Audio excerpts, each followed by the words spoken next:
अब हम प्राकृतिक कायिक प्रवर्धन या नेचुरल वेजिटेटिव प्रोपिगेशन को डिस्कस करते हैं। सर्वप्रथम जानते हैं कि प्राकृतिक कायिक प्रवर्धन किसे कहा जाता है।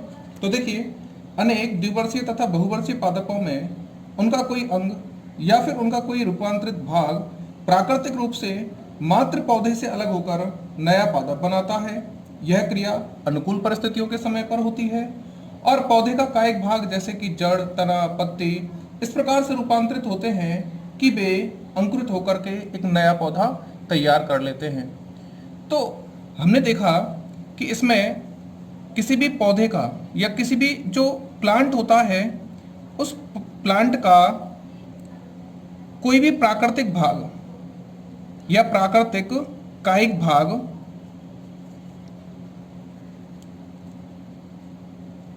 जिसमें उसका जड़, तना, पत्तियां या कोई भी और भाग हो सकता है, तो वह रूपांतरित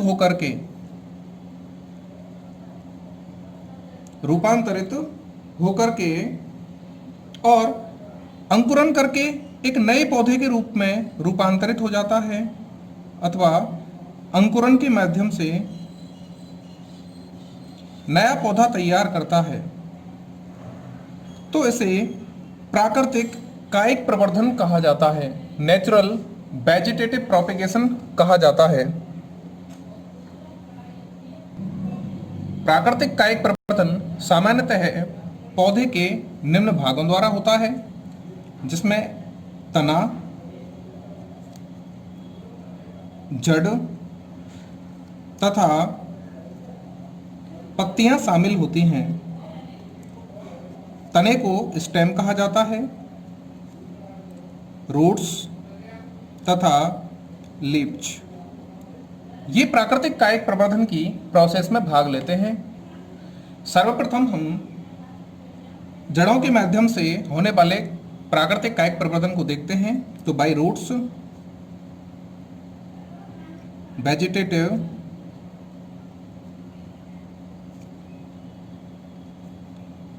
प्रोपेगेशन बाय रूट्स अर्थात जड़ों द्वारा कायिक प्रवर्धन।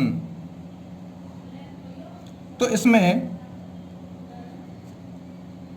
पौधों में पाई जाने वाली दोनों प्रकार की जड़ें अर्थात टैप रूट्स तथा एडवेंटिसस रूट्स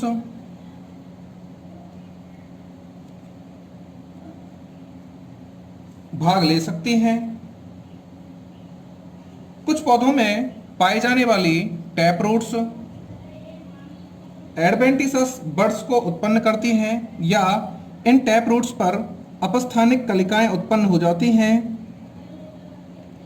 याद रखिए, टैप रूट्स पर अपस्थानिक कलिकाएं या एडवेंटिसस बड्स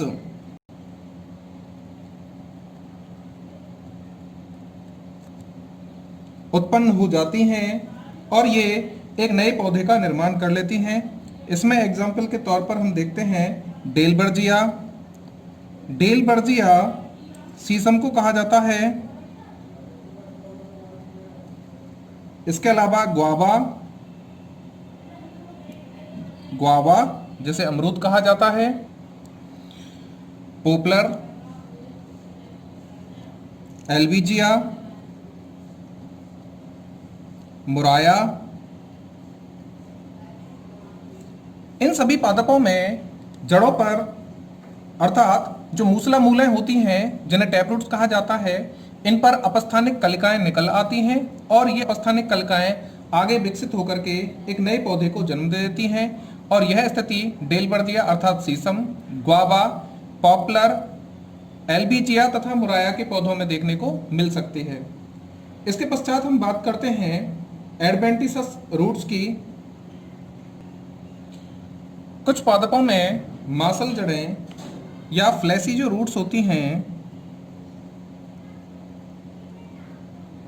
जिन्हें रूट ट्यूबर्स कहा जा सकता है, इनमें भी अपस्थानिक कलिकाएं यानी कि एडवेंटिसस बड्स उत्पन्न हो जाती हैं और ये वेजिटेटिव प्रोपेगेशन में भाग लेती हैं।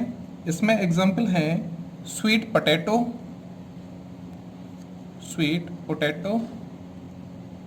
जिसे शकरकंद कहा जाता है, टैपियोका, डहेलिया, एस्पेरेगस,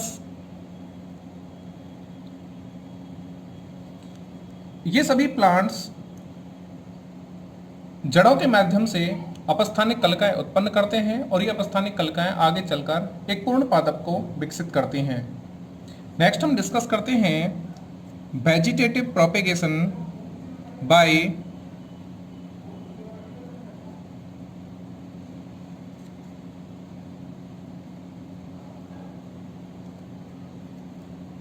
लीव्स, अर्थात पत्तियों द्वारा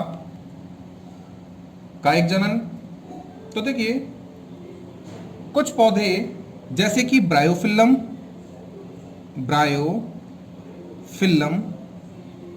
इसे पत्थर चट्टा भी कहा जाता है, कैलेनको,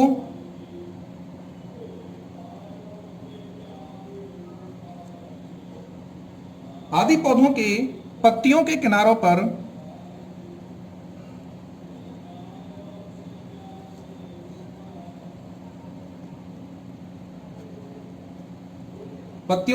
पर अपस्थानिक जो कलिकाएं हैं वो उत्पन्न हो जाती हैं। इन्हें हम लीफ बर्ड्स कह सकते हैं या वही एडवेंटिसस बर्ड्स भी इनको कहा जा सकता है।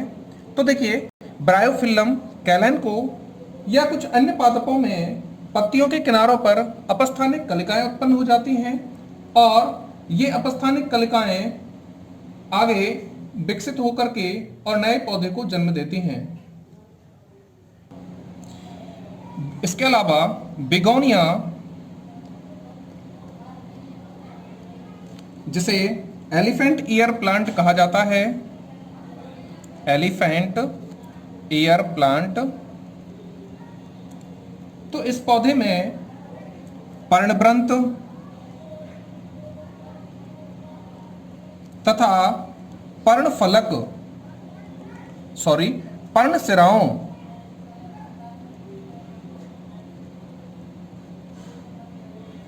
की सतह से कलिकाएं निकलती हैं जो नए पौधों का निर्माण करती हैं। तो आपने देखा ब्रायोफिल्लम, कैलेनको, स्ट्रेप्टोकार्पस इत्यादि पौधों की पत्तियों से उत्पन्न होने वाली अपस्थानिक कलिकाओं द्वारा नए पौधों को उत्पन्न किया जाता है। बिगोनिया में देखा कि इसका पर्णवृंत तथा इसकी पर्णशिराओं से निकलने वाली अपस्थानिक कलिकाओं द्वारा नए पौधों की उत्पत्ति हो जाती है। ये कलिकाएं मात्र पादप से अलग होकर के और नम मृदा में गिरने के पश्चात में नए पौधों को सामान्यतः उत्पन्न करती हैं। नेक्स्ट हम देखते हैं वेजिटेटिव प्रोपेगेशन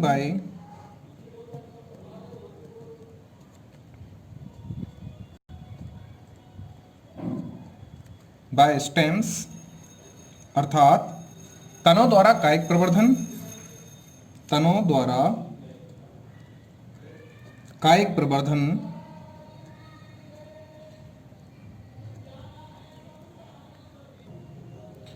विभिन्न प्रकार के रूपांतरित तने प्राकृतिक कायिक प्रवर्धन की प्रोसेस में भाग लेते हैं। सबसे पहले हम बात करते हैं अंडरग्राउंड स्टेम्स की। अंडरग्राउंड स्टेम से तात्पर्य होता है भूमिगत तने,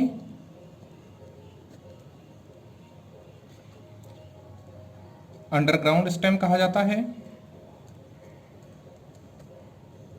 तो देखिए भूमिगत जो तने होते हैं वे भूमि के अंदर पाए जाते हैं और ये रूपांतरित हो जाते हैं तथा ये जनन की प्रोसेस में भी भाग लेते हैं। इसमें सर्वप्रथम चर्चा करते हैं ट्यूबर की। ट्यूबर, इसे कंद कहा जाता है।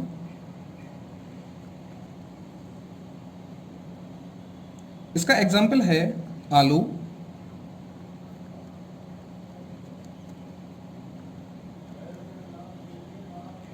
आलू में पाई जाने वाली आंख में कक्षस्थ कलिका सल्क पत्रों से ढकी होती है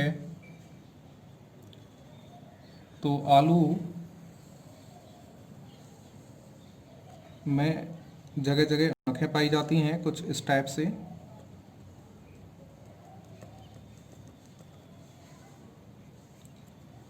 इन्हें आलू की आँख कहा जाता है, आइज ऑफ पोटैटो।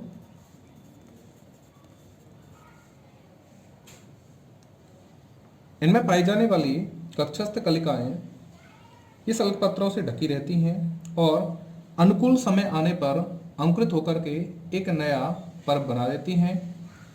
आलू की आंखें जिस स्थान पर पाई जाती हैं वह स्थान पर्व संधि होता है। नेक्स्ट है प्रकंद, जिसे राइजोम कहा जाता है।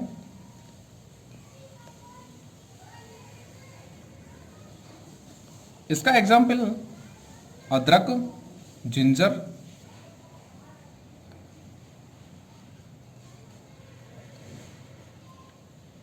एवं हल्दी होता है, टर्मरिक।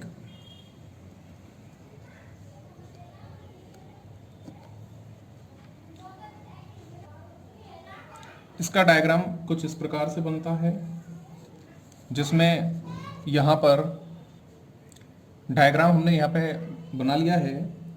तो देखिए, प्रकंद यह भूमिगत तना मृदा के भीतर समानांतर अथवा क्षैतिज रूप से वृद्धि करता है। पर्व पर्व संधियां इसमें उपस्थित होती हैं, नोड्स तथा इंटरनोड्स। पर्व संधियां सल्क पत्रों से ढकी हुई रहती हैं और इनमें कक्षस्थ कलिकाएं उपस्थित होती हैं। इन कक्षस्थ कलिकाओं से नए पौधे निकलते हैं और इस प्रकार के जो तने हैं उन्हें प्रकंद कहा जाता है, जो कि रिप्रोडक्शन की प्रोसेस में भाग लेते हैं।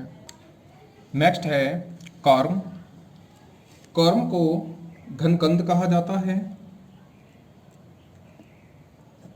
इसका एग्जाम्पल है अरबी,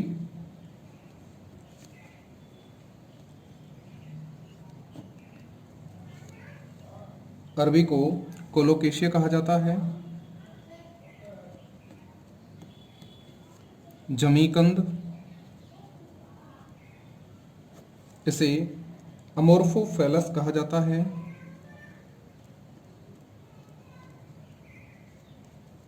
बंडा और केसर, सैफरन।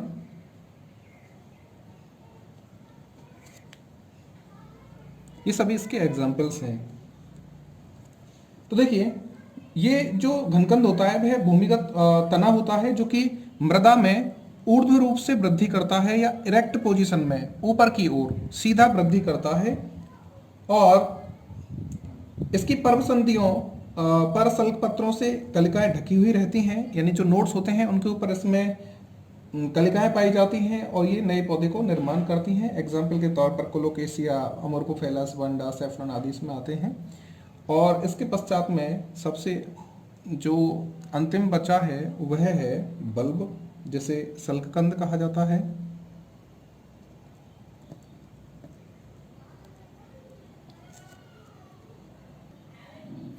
यहाँ डायग्राम आपको दिखाया गया है कोलोकेशिया का, जो मैंने बनाया है। इसके अलावा आपको जो बुक्स, स्टैंडर्ड बुक्स हैं, उनसे डायग्राम आपको यहाँ पे मिल जाएंगे। देखिए, इसके बाद में आता है बल्ब, जिसे सल्ककंद कहा जाता है। इसमें सल्कंद द्वारा कायिक जनन होता है। इनमें तना अत्यंत छोटा और रिड्यूस्ड प्रकार का होता है। तने के चारों ओर रसीले गूदेदार इनमें सल्क पत्र पाए जाते हैं। तो यहाँ पर फ्लैसी जो मटेरियल पाया जाता है या जो खाने वाला भाग होता है वह इनके सल्क पत्र होते हैं। तो मोटा मांसल भाग इसके सल्क पत्र हैं और तना जो होता है वो चपटी संरचना के तौर पर बिल्कुल निचले भाग में पाया जाता है, जो कि डिस्क लाइक स्ट्रक्चर के रूप में होता है। तो डिस्क शेप्ड इसमें रिड्यूस्ड प्रकार का तना पाया जाता है या स्टेम पाया जाता है। इसके एग्जाम्पल्स में आते हैं लहसुन, प्याज एवं नार्सिसस या नरगिस। ट्यूलिप भी इसी में आता है। नार्सिसस जो होता है उसे रजनीगंधा भी कहा जाता है। नार्सिसस,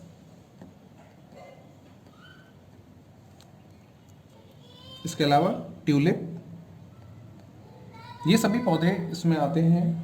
यहाँ हम प्याज को देखते हैं, प्याज की संरचना किस प्रकार की होती है। तो प्याज लगभग कुछ इस प्रकार के स्ट्रक्चर के तौर पर यहाँ दिखाई देता है।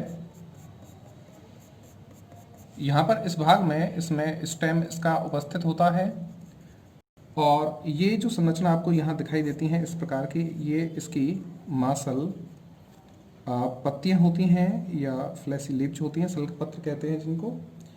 इसमें अंदर यहाँ पर एक्सिलरी बड पाई जाती है। इसके अलावा मध्य भाग में टर्मिनल बड पाई जाती है और निचले हिस्से में इसमें रूट्स पाई जाती हैं। ऊपरी भाग में इसमें स्केल लीव्स भी उपस्थित होती हैं, स्केल लीव्स। नेक्स्ट हम डिस्कस करते हैं सबेरियल स्टेम्स के बारे में। सबेरियल स्टेम से तात्पर्य होता है अर्धवायवीय तने।